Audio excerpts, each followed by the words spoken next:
Hello and welcome everyone to the weekly Delphian meeting. Thank you for tuning in. So today's agenda, we'll go do our market update, and then from there we'll review the couple of earnings trades that are open, and Joe will go through some analysis of his own. So let's get rolling.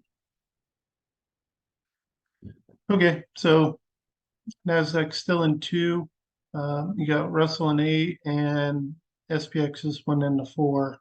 So obviously bearish. A lot of the indices are getting pretty red, except for oil, which is down pretty big today. So I think that's helping the market overall. The oil having a big down day. Pie wise, it's not a huge change from last week, but obviously the market's moved a lot. It went from 79 to 83.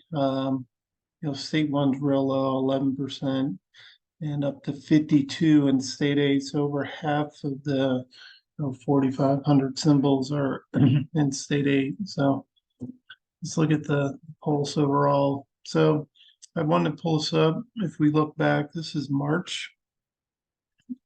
So that's the previous low. We got up to 81, right around 81. We're at 83 now. So definitely oversold. The bullish here got down to 18. We're at 16 right now. So definitely in an oversold condition. We're getting near those resistance levels. So, if it's going to turn around, now's the time. So look at the the 1 year new highs, new lows. So we had a huge spike here, got up to 500 yesterday. So it helps having fit over half the symbols in state eight, and we know that's where new lows happen. So if obviously we'll show the levels we're at. If we break below those, then I would expect to see this kind of action where we're getting massive amounts of new lows. But just how oversold we're at now. This seems like these levels are going to hold that we're coming into. The 4,200 on S&P and 17 on the Russell. So as long as those hold, I think we'll have a turnaround as far as overall bullish bearish. And the new lows, obviously that's a little concerning to have. We haven't gotten that high since back here October of 2022. So here we got 441, and we beat that kind of same level though. So like March, we got this 400 here, 500, and we're at what, like 18% there. We're at 16% here. So if we level out here, it could be like similar to this March turnaround, I would guess. So let's look at the individual states.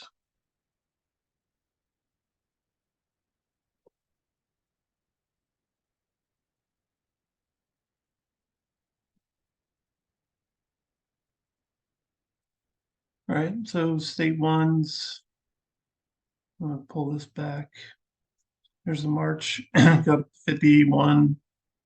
Now we're at 52 now. So we're a little, just across the board, a little more extreme than the March flows. So um, the ones are just in a tank here, 11%. They're about the same, 10%. So, really, we're watching, these, see if the fours really pick up. And obviously, we got so much in eights, so just kind of keep our eye on that. These other eights, kind of peaked quickly, and you start to see them turn. So that's what I'd be keeping my eye on. We're definitely at a peak here. As far as elevated levels, so we just want to keep our eye on that. See see if we get a turn. Obviously, we're not back to this kind of level, but more so right now we're in the three peaks. Yeah, we talked about those charts like here, the three peaks. So um, seems like it just appears like we're at another peak here. So just, figuring out when this thing turns, and then, obviously I think things will get bullish.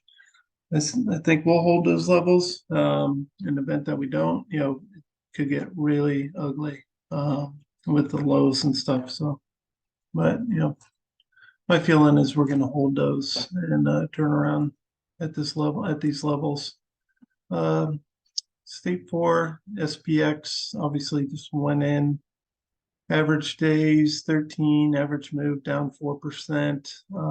I did want to pull back. So just looking at the last fours, it's been a while. But you can see here, obviously had a wrong move there. Even here, this one, we had a pop up. So the fours haven't been performing well, although this one popped up and then turned around into 8. So just seems like recently these fours have, we're getting a pop, and see if we get the follow through or not on that. Even this one made lows later, so this one had a quick pop and turned significantly lower, and that's June of 2022. This one had a pop, kind of leveled out, obviously hit some resistance here and turned lower. But so these fours are not, that's kind of, how things are lining up. I think, we're going to see something similar where we get a pop and see if we can get through resistance levels. So, from here, only 30% going to 8. So, this was talking about, we talked about this last week. I mean, the SMA is right on 4,200 for, SPX. So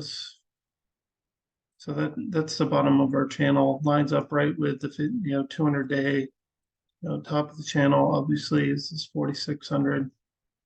So, all eyes on this 4,200. It's going to be really strong support. I think it'd take a lot to break through there. And, my general feeling now is that it's not, with the earnings starting to come out, unless they're terrible, typically they're not. So I would expect, still on this level in the near term. And like those other fours, basically it would, it'll spike up, and then, we'll get resistance here at like the 50. So, that'll be telling at that point, but I would expect us to make a run up to that 50.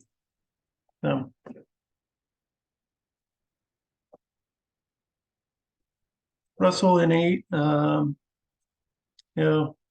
what's the key level? 17. So, there's our target one, 1705. I don't think we hit that. We were close. But this is going to be strong resistance, and we'll show that on the chart. Obviously, only been in here 4 days, on average 27, with a 10% drop on average, which is going to be right in between 2 and 3 there. So what to see. Really, it's just about these levels, and I'll show you clearly here, 17 and then 19. So we're at the bottom, coincides. We always like things kind of coinciding. This right near, obviously critical support. Same with S&P, right near that 4,200. That one's really caught up. So, and what happened here, our 3 peaks we talked about. So we actually did, I'm going to call it, we got down near the bottom. So this one, barely touched it, but the support's kind of like where we're at right now on this move down. So this one obviously broke through, back and forth, but it's same.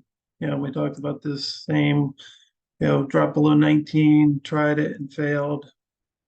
Drop below 19, tried it, failed, and then drop below 19, tried it, failed.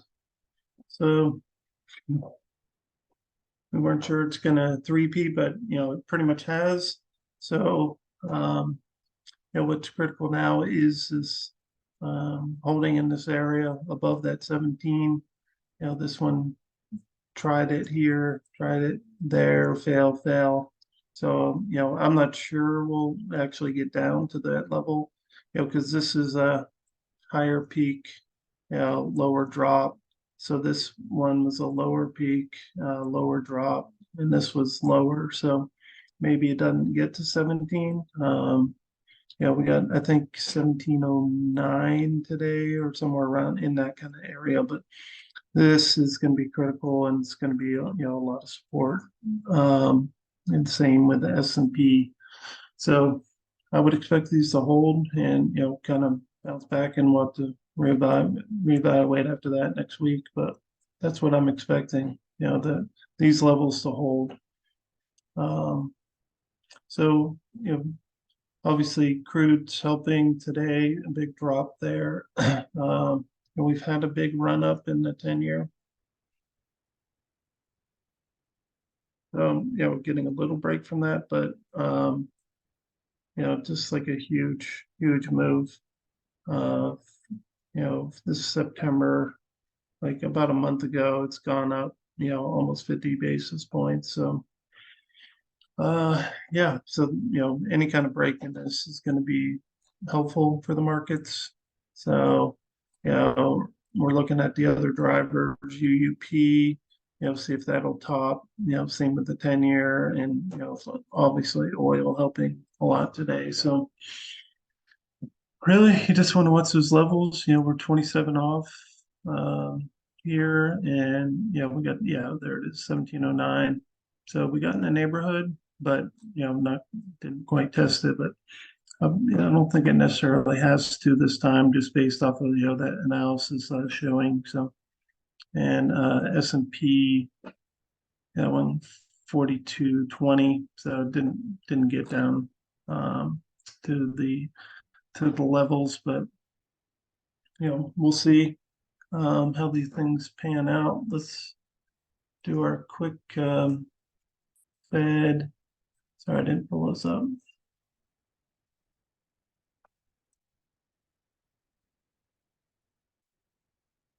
So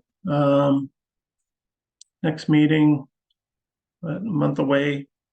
So right now, not expecting a hike, but those things can obviously change over time. So in December, I know we went through a lot of this last week. So September and more so, possibility. Getting a little, this is that's a 50 hike. That one's dropping. But a month ago, it wasn't even really there. So got this little spike up, and they're still expecting one more hike as of right now. So, but longer term,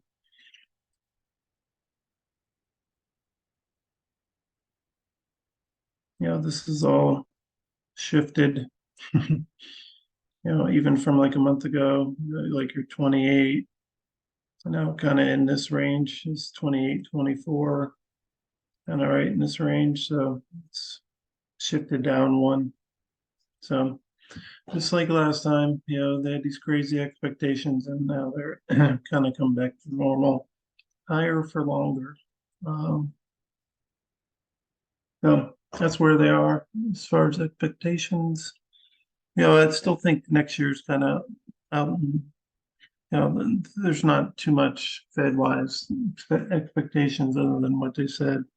Kind of higher for longer, but nothing definitive. Like they had said, no cuts this year. So we knew that.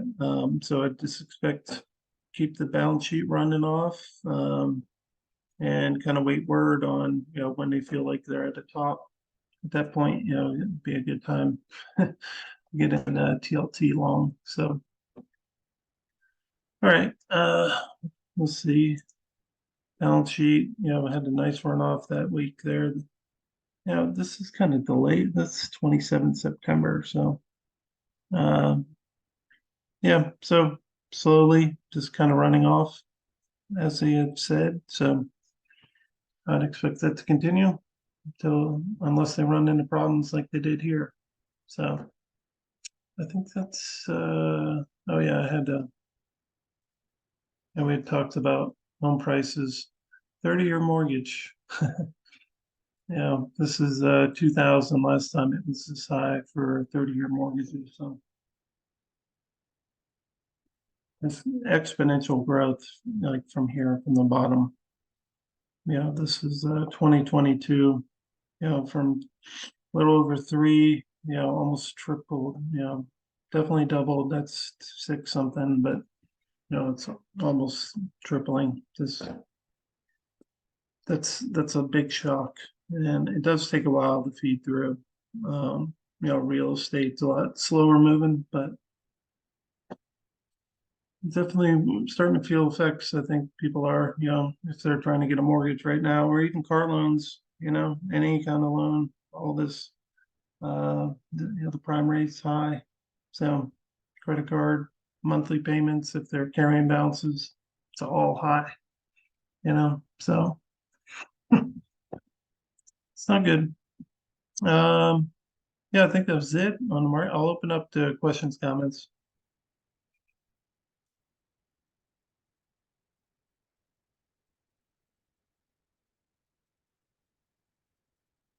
Definitely oversold. Oh yeah, definitely. Like way oversold. I mean, once you're in the teens, you're definitely oversold. So we'll see, right? I mean, my guess is we'll hold it. Yeah, as earnings start coming out here. When's someone going? Say you, Dave. No, it wasn't me, but you're right on your analysis. So keep going. Yeah, still got a few weeks till the banks start rolling out, but hey, when's Alcoa? 18th. Yeah, so we still got a couple weeks, but yeah, it's moved a lot real fast. So okay, no one else. What was that one I was showing Joe? This is that, we showed this time to time. So when the 10-year, you know, we're getting into this territory. So this is 5 down here, but this is like 4.5. So you can see like the returns start dropping negative, a lot more dispersed. But as we get over 5, that's that's kind of like magic. But here we're in warning territory. Things are gonna, getting choppy. But once you get to 5, pretty much it's all negative for equities. Based off of this chart, which we've looked at for a long time. So, and what else do we have? What was the other one we were doing, Joe? Oh, pivot. Was rates. I don't know why my search is just not working. Yeah.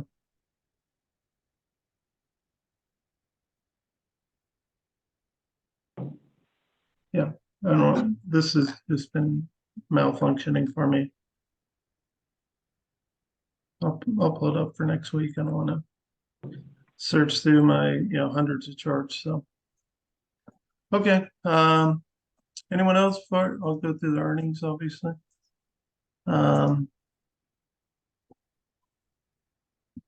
So we've got 4 open trades. Obviously, they're bullish, so they're down right now.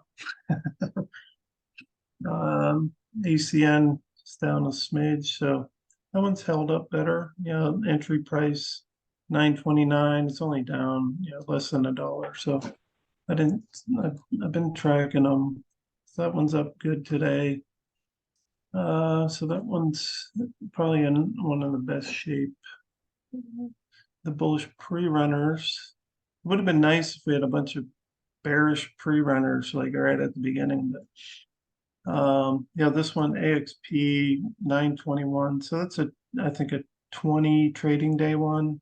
Yeah, you get to the 19th. So obviously it can still turn around, but it got ugly with the market. BG and the Hilton, not obviously recoverable, but this one, the AXB, I didn't see up a little today. That one's got hurt from the beginning, but still got a lot of time on all of them. You can see the earnings dates 24th, 25th. So still got plenty of time, but this one obviously didn't start. This is the first one, didn't start out well, but we'll see. I think if market's bottoming, so oversold, then these will obviously come back. So that was it for earnings. Any questions? Comments? Okay. I'll turn over to you, Joe. You ready? Yeah, Josh, just a couple charts.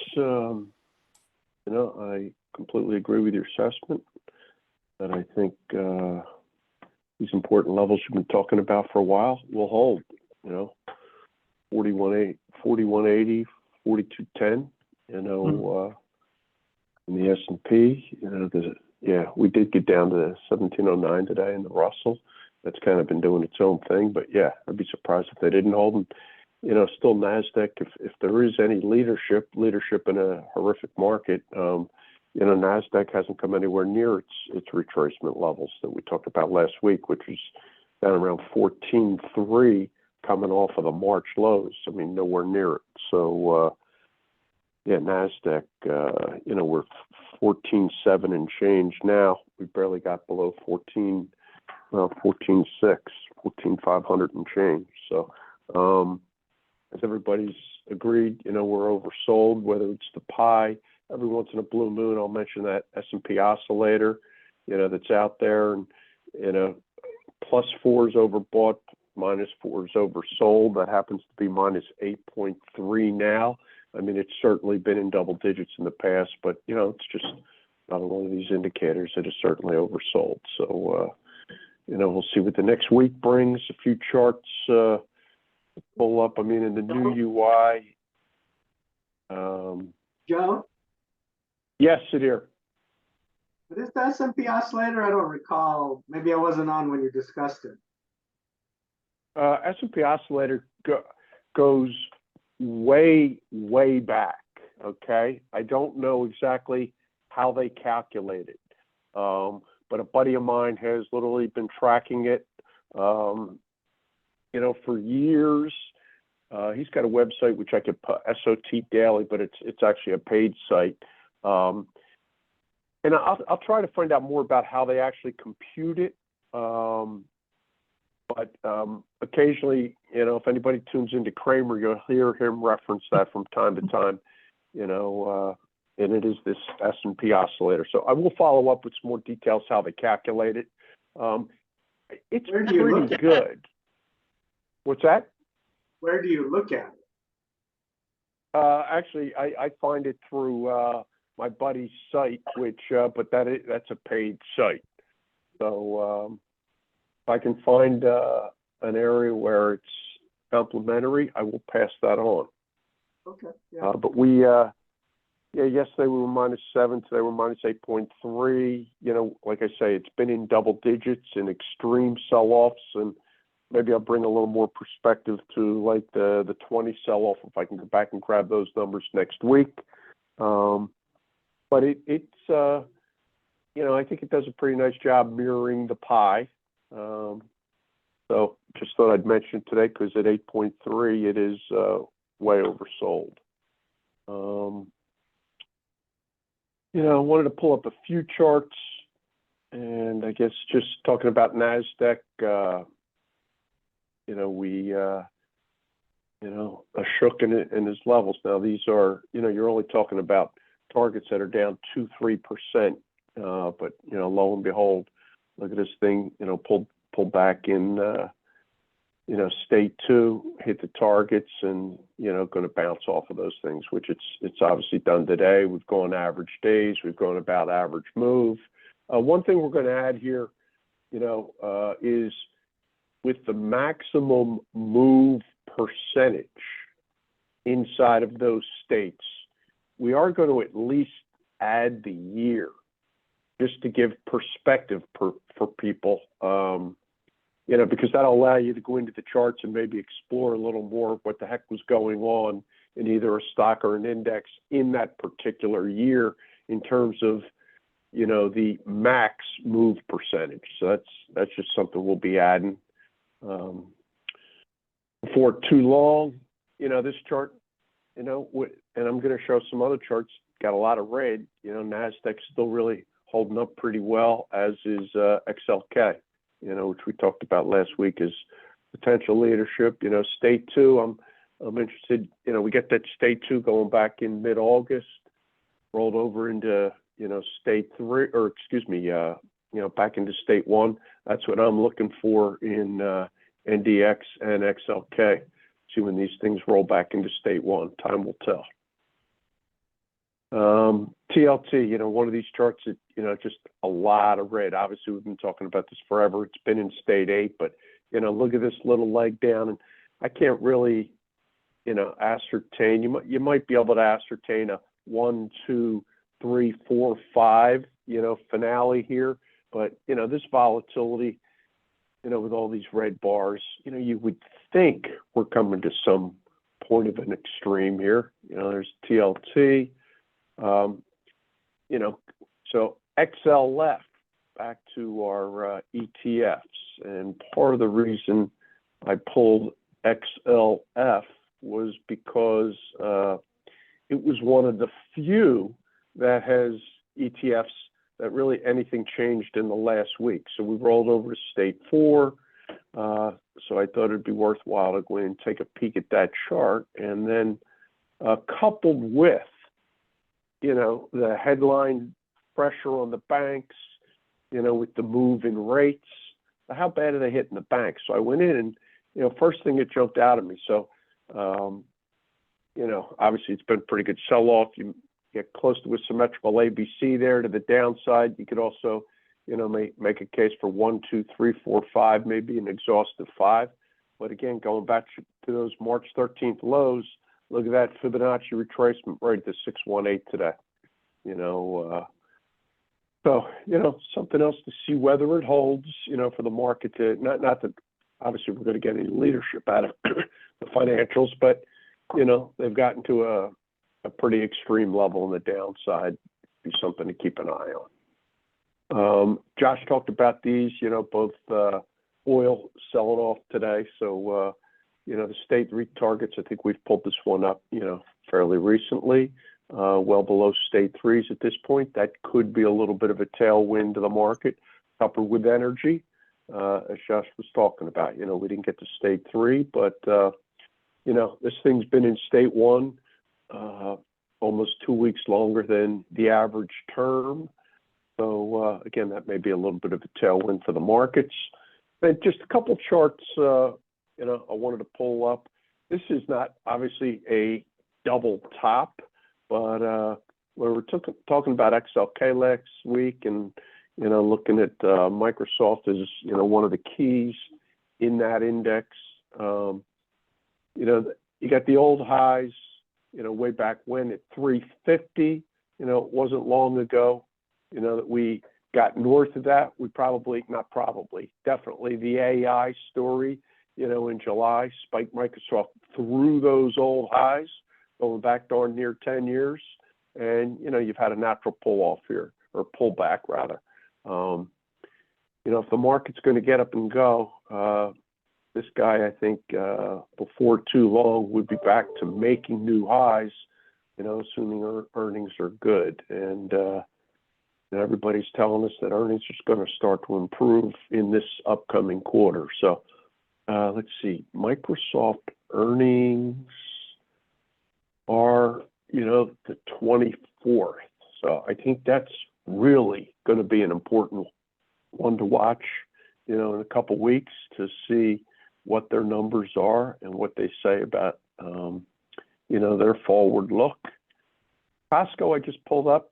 Part of the reason is I'm a Costco fan. I think Costco, every time I go in there, they seem to, it aggravates me that I go in August and the Christmas trees are up already.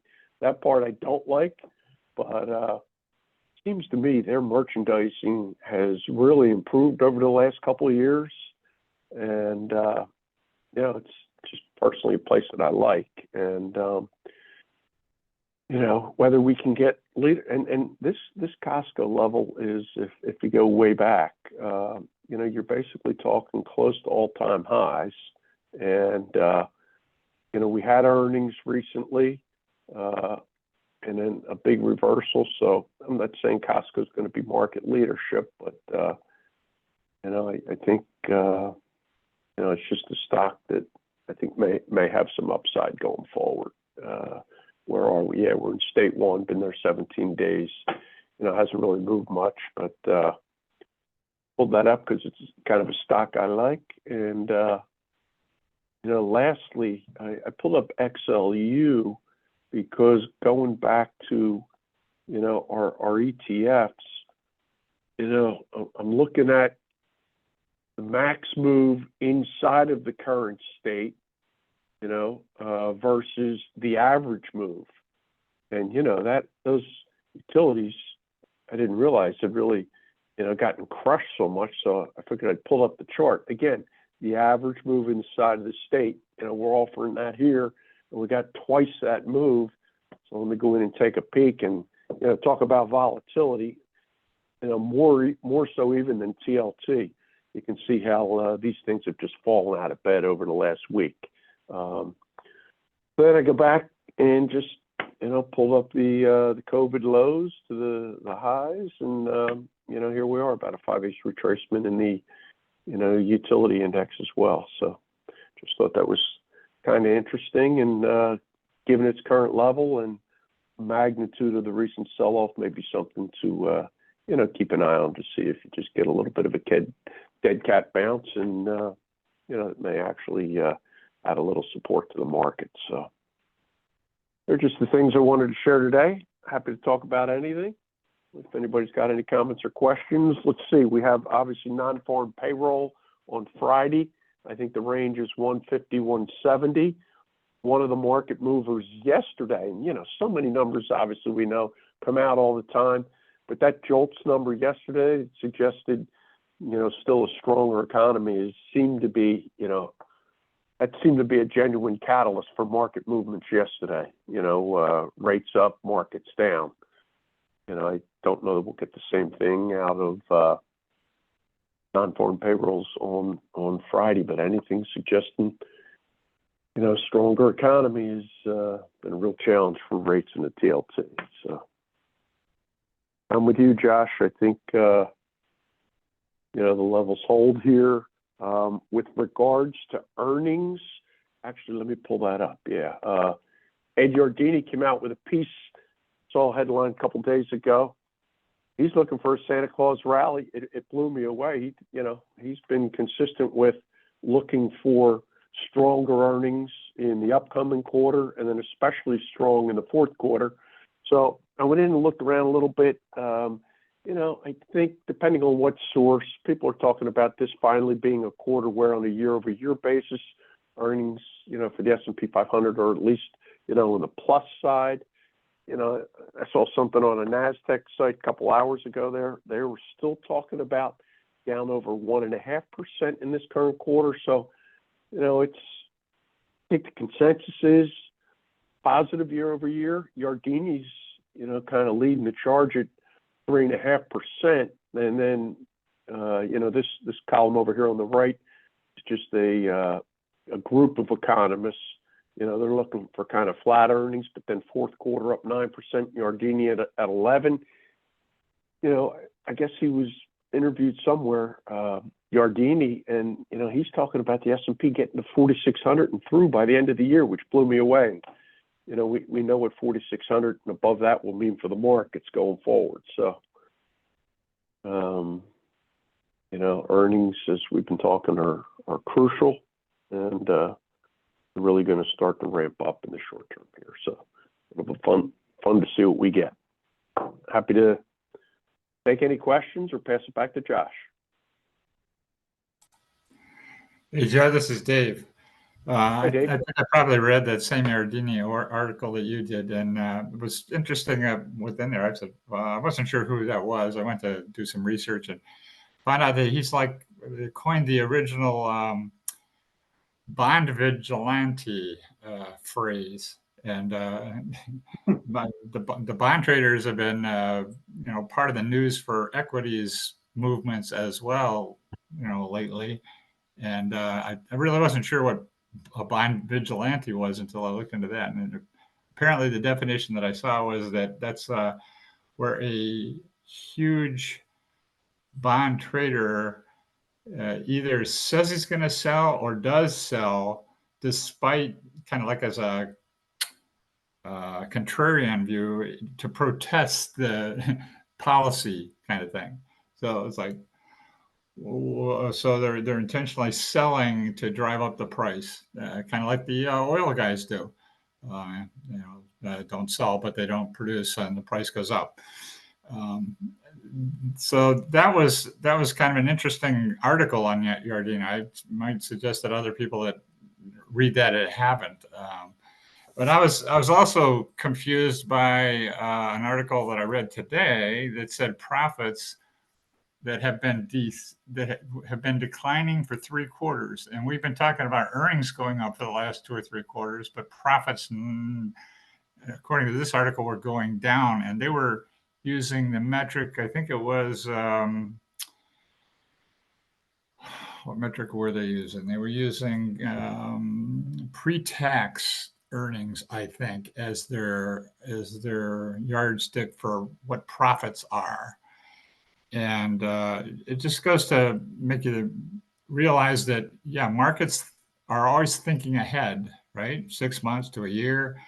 And, the pricing of today is a reflection of what they're thinking 6 months to a year ahead. And so when you start to say, are we oversold or overvalued compared to what? Compared to where we are now, compared to where we just were, or where we are now compared to where we thought we would be 6 to 12 months ago?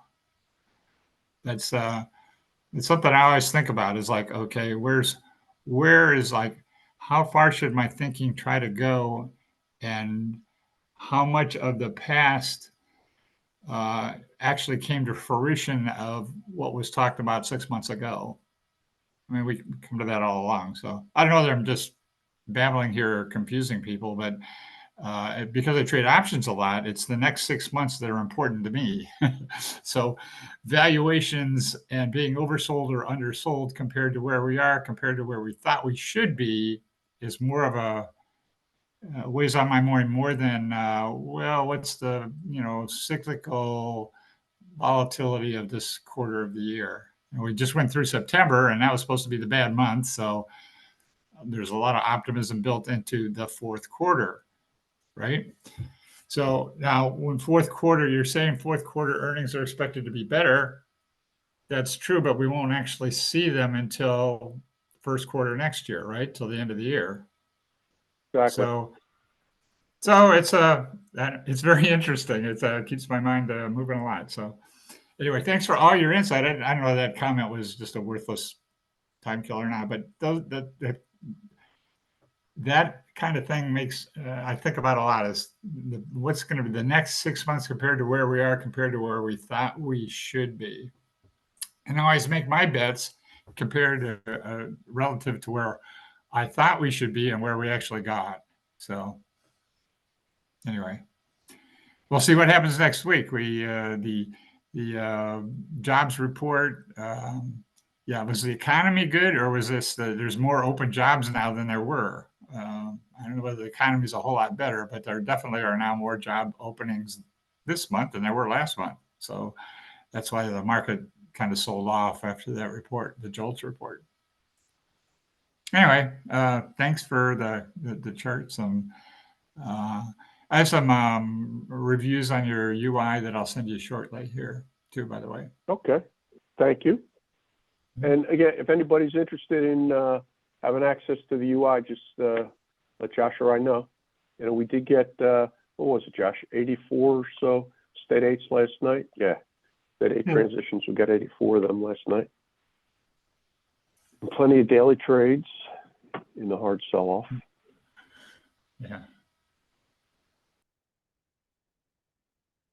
Okay. Anyone else before we close up? Thanks, Dave. Josh, Dan here. Yep. Hey, Dan. Hi, do you have that seasonality chart handy that you can pull up? Seasonality. Yeah, The monthly returns. Can't remember the name of that chart. It was we called it a seasonality chart. I think it was maybe it was the S&P seasonality chart. You know, overlaid over time. The average, yeah, the average returns. Monthly returns. Monthly returns over. Yeah, Yeah. I don't know if you There have it that. is. I'll give it back to you, Josh. Oh, yeah. All right. Yeah, I pulled it. I thought it was sharing. There you go. No, that's not it was a bar chart. Mm.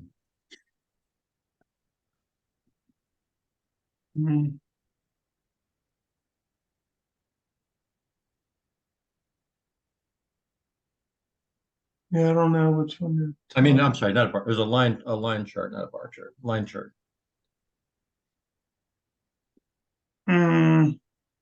I got too many. Yeah, yeah. Yeah, that's a. That's okay. I was just curious to see how the current S&P was tracing that. Got the pivot chart. Yeah, I don't. It was historical, historical returns of the S&P over, for different seasons. Yeah, I'm not sure which one we're talking about. Monthly returns. Yeah, that's that one. Yeah. No, that's not it.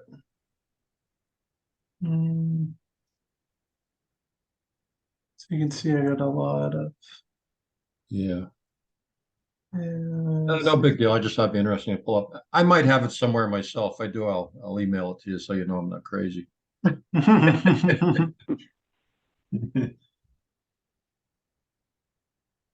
Yeah, I mean, you can see I got so much in there. Yeah, yeah. Yeah, yours is like mine. Yeah. Yeah, I'm not exactly sure. But September's over. That's a good part, right? Yeah. Oh, yeah. There's September.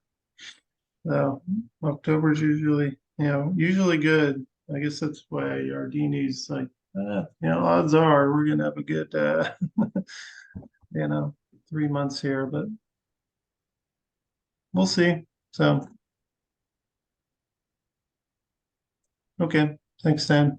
Thank you. All right, anyone else? Questions, comments?